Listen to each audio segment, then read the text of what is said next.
Good morning बच्चों, कैसे हैं आप सभी। एक बार फिर आप सबका स्वागत है हमारी आज की इस क्लास में और उसी सीरीज में जिसका नाम है 100 का मंत्र।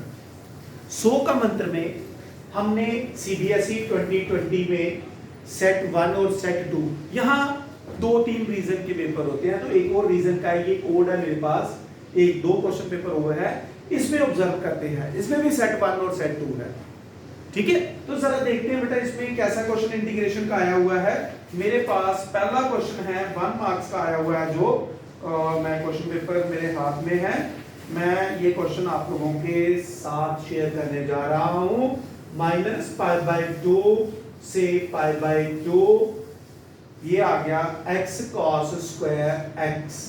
प्यारे बच्चों इसका आंसर निकल देखना हमें कि क्या आ रहा है, ठीक है।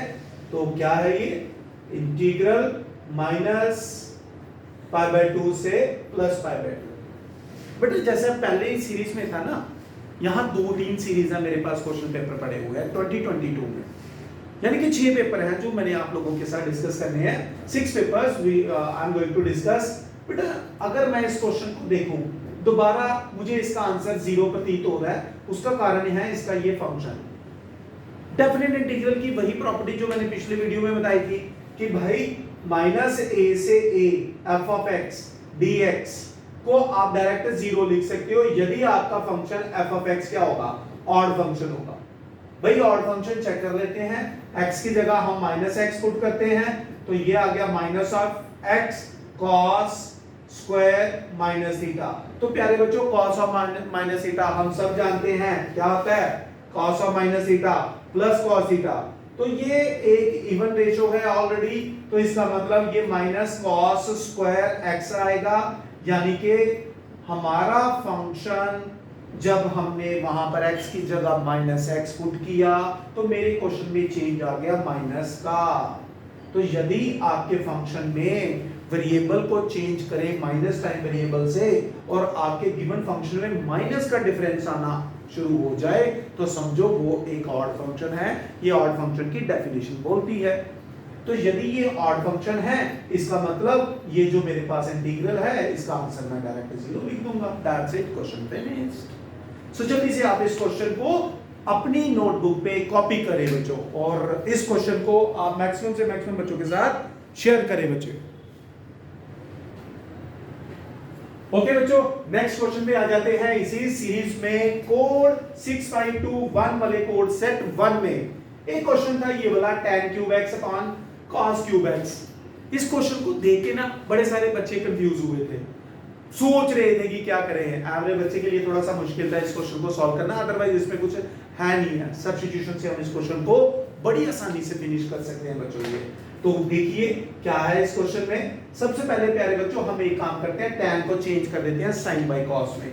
तो ये बन गया आपके पास sin³x और ये आ गया cos³x, और एक cos³ मेरे पास ऑलरेडी पड़ा हुआ था ना बच्चों। ये प्यारे बच्चों ये जो ऊपर न्यूमरेटर में आपको sin³ दिख रहा है ना, इसको तोड़ डालते हैं sin²x और sin x में, ठीक है। अब आपको क्वेश्चन समझ आना शुरू हो जाएगा। cos³ और cos³ जब मल्टीप्लाई हुए तो बन गया cos6x dx। दैट्स इट भाई, ये अपना sin² है, इसको भी cos में चेंज कर दो आइडेंटिटी लगाकर 1 - cos²। तो cos लेट करो, ये आपका डेरिवेटिव आपको सामने दिखाई दे रहा है। तो मैं इस क्वेश्चन को चेंज कर देता हूं 1 - cos² में। तो ये आ गया आपके पास cos6x इंटू sin x प्यारे बच्चों dx। क्लियर है बेटा। तो अब क्या करना है, बहुत आसान है, यहां पे लेट कर लेते हैं cos x is equal to y, तो cos का derivative minus sin x dx is equal to dy। तो यहां से माइनस को उस तरफ शिफ्ट कर देते हैं, sin dx की वैल्यू आ गई प्यारे बच्चों -dy। ये क्वेश्चन था, बस इसमें कोई मुश्किल चीज नहीं थी कि पैनिक करने वाला कोई चीज आ गया, कोई कंसेप्ट आ गया। नहीं भाई, बड़ा इजी है, थोड़ा ठंडे दिमाग से सोचो बेटा। वो कहते हैं ना, सब कुछ मुमकिन है इस जमाने में गालिब, एक मैं ही दरबदर हूं। भाई हम ही दरबदर घूमते हैं, अदरवाइज सब कुछ पॉसिबल होता है इस दुनिया में प्यारे बच्चों, ठीक है, याद रखना इस लाइन को। आ जाइए, अब आप कहेंगे सर शायरी भी साथ साथ शुरू कर दी। भाई शायरी मोटिवेशन हो तो कर लेनी चाहिए, मोटिवेशन मिलती है वहां से, ओके। तो चलिए अब आपका क्वेश्चन कैसा बन गया ये देखिए। cos को क्या लट किया y, तो ये क्या बना सर, ये तो 1 माइनस वाई स्क्वायर बना, ओके। और नीचे y6 आ गया, बहुत बढ़िया। और dy, ये जो प्यारा सा माइनस है इसको बाहर लिख लेते हैं। तो सर माइनस को खत्म ही कर डालो ना अंदर मल्टीप्लाई करके, चलो जी कर दो यार। ये वाई स्क्वायर पॉजिटिव कर देते हैं और इसको नेगेटिव कर देते हैं, y6 आ गया। अरे वाह, ये तो क्वेश्चन बहुत इजी बन गया।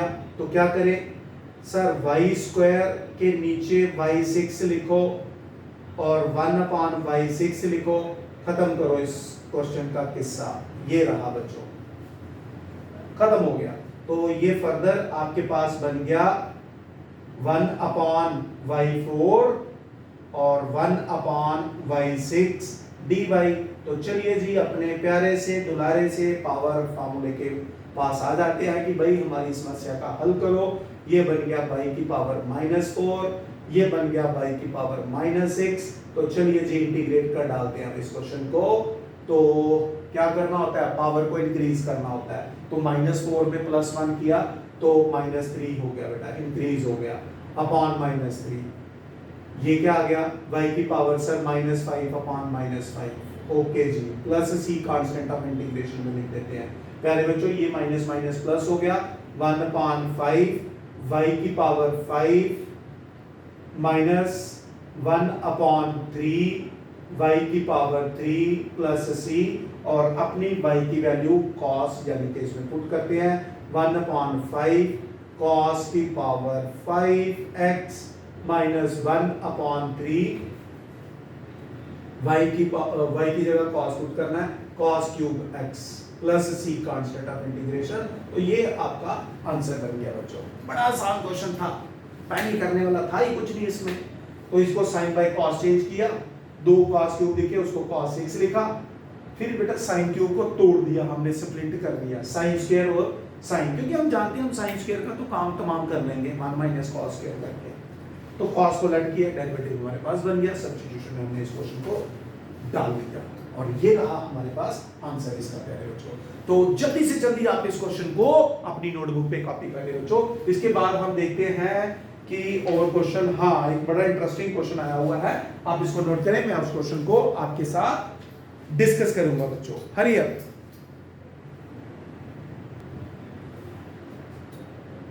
ओके बच्चों, हमारा अगला क्वेश्चन है बहुत ही शानदार, बहुत ही जानदार, interesting question. X cube plus 1, नीचे भी x cube minus x, numerator में डिग्री है 3, डिनोमिनेटर में डिग्री है 3, और हम जानते हैं जब न्यूमरेटर की डिग्री डिनोमिनेटर के बराबर हो या उससे बड़ी हो उसको कहते हैं इम्प्रॉपर। तो उसको पहले प्रॉपर बनाओ। कैसे बनाते हैं भाई, converting of improper into proper is called a partial fraction. Sir partial का क्वेश्चन है ये, बिल्कुल बच्चे पार्शियल का बनाने की कोशिश करेंगे हम इसको। तो चलिए क्या करना है बेटा, पहले डिवाइड कर लेते हैं न्यूमरेटर को, किससे, डिनोमिनेटर से। तो चलिए 1 से किया जब हमने इसको, तो ये बन गया एक्स क्यूब माइनस एक्स, हम साइड पे लिख लेते हैं बेटा, कांस्टेंट के नीचे नहीं लिखेंगे। तो सब्ट्रैक्शन ये आ गया, तो क्या बच गया x प्लस 1, ठीक है। फर्दर डिवाइड नहीं करना क्योंकि जब डिवाइजर की डिग्री, यहाँ रिमाइंडर क्या है, लीनियर बन गया ना, इसकी डिग्री बनना है, बस यहाँ तक रोक लेना। जब रिमाइंडर की डिग्री डिवाइजर से छोटी आ जाए ना, वहां रुक जाना होता है, ठीक है बेटा। चलिए अब हम यहाँ पे रुक जाते हैं। तो इस क्वेश्चन को कैसे लिखेंगे बेटा, इसको क्या कहते हैं, डिवाइजर, इसको क्या कहते हैं, कोशेंट, इसको क्या कहते हैं, रिमाइंडर। तो क्या लिखना होता है, quotient plus remainder upon divisor. तो बेटा कोशेंट क्या है सर, कोशेंट तो 1 है, रिमाइंडर क्या है, ये बेटा x प्लस 1 है, और आपका डिवाइजर क्या है, x क्यूब माइनस x है। ये लो बेटा, काम खत्म यार, काम खत्म हमारे क्वेश्चन का। तो डस्टर कहाँ गया भाई मेरा ग्रीन कलर का, देख लो पहले मैंने यहाँ पे डिवीजन किया बेटा, ठीक है। ये है मेरा क्वेश्चन, कन्वर्ट कर दिया इम्प्रॉपर को प्रॉपर में। अब देखते हैं क्या बनता है प्यारे बच्चों, 1 इंटू डी एक्स, ये दो लग कर डालो, एक आ गया x प्लस 1 और x cube minus x D x. ठीक है, तो dx का क्या आ गया सर, ये तो x आ गया, खत्म हो गया किस्सा भाई। इसका न्यूमरेटर भी उड़ने वाला है, देखो यहाँ पे क्या कॉमन है, x क्या बचेगा, x स्क्वायर माइनस 1, सर उसको भी लिख देते हैं x प्लस 1 x माइनस 1। अरे वाह, क्वेश्चन तो आसान बन गया। क्या करूं सर, इसको काट डालो, काट दिया तो प्यारे बच्चों क्वेश्चन क्या बन गया, x plus 1 upon x into x minus 1 D x. आप चाहो तो इसको पार्शियल में ले जा सकते हो, आप चाहो तो इसको 6 स्टैंडर्ड से भी सिंपलीफाई कर सकते हो। और अगर हम चाहें, यदि हम चाहें, ये तो x आ चुका है, इसको ध्यान से देखो, क्या हम इसको 1 अपॉन एक्स माइनस 1 प्लस, ठीक है, यहां पे ऐसे लिख लो आप इसको बेटा, 1 बाय एक्स, ठीक है, और ये x माइनस 1 माइनस ऐसे लिख लो प्यारे बच्चों। देखो जरा एलसीएम लो, x देखो रफ में, x minus x plus 1 upon x into x minus 1, ऐसे लिख लो यार, 6 स्टैंडर्ड भी गर्म कर डालते हैं। ठीक है, तो यहाँ पे क्या हो गया, अगर मैं इसको सिंपलीफाई करूं तो यही बन के निकलेगा ना बेटा। तो चलिए हो गया किस्सा खत्म। तो दोनों हमने सेपरेट कर दिए, ये आ गया आपके पास x, ये क्या बन गया सर, ये तो log ऑफ, लीनियर हमेशा log होता है, माइनस ये भी log ऑफ x आ गया, plus c constant of integration. तो x plus log m minus log m by n लिख देते हैं बेटा। ठीक है, x minus 1 upon x plus c, और ये आपका आंसर आ गया। पार्शियल भी ओवरटेक कर दिया मैंने, 6 स्टैंडर्ड भी कर दिया, इसको डायरेक्टली हमने कर डाला बच्चों। तो बेटा पहले हमने डिवीजन की, इसकी डिवीजन कैसे की, क्योंकि ये एक इम्प्रॉपर फ्रैक्शन था। इम्प्रॉपर फ्रैक्शन क्या होता है, जब न्यूमरेटर की डिग्री डिनोमिनेटर के बराबर हो या उससे बड़ी हो, तो बेटा उसको डिवीजन किया, लिखा q plus r upon d method से। फिर मेरे दिमाग में आ गया यार ये x कॉमन ले ले, नीचे x स्क्वायर माइनस 1 बनना था, जिसको मैं a plus b a minus b करके ये कटवा दिया मैंने, इसको थोड़ा सा मॉडिफाई करके लिखा, तो ये बात बन गई हमारी। तो 1 अपॉन लीनियर हम जानते हैं, log है, ये भी log है, ये भी log है, दोनों लिख डाले, log m minus log m by n लिख दिया। तो ये था हमारे पास सेट 1 में जो क्वेश्चन आए हुए थे बेटा, एक और सीरीज थी। ठीक है, अब हम डिस्कस करेंगे इसी में कोड 2 जो है, सेट 2 हम डिस्कस करेंगे बेटा ये। ठीक है बच्चे, ये चीज सो जल्दी से आप इसको नोट करिए, अब हम आगे डिस्कस करने जा रहे हैं।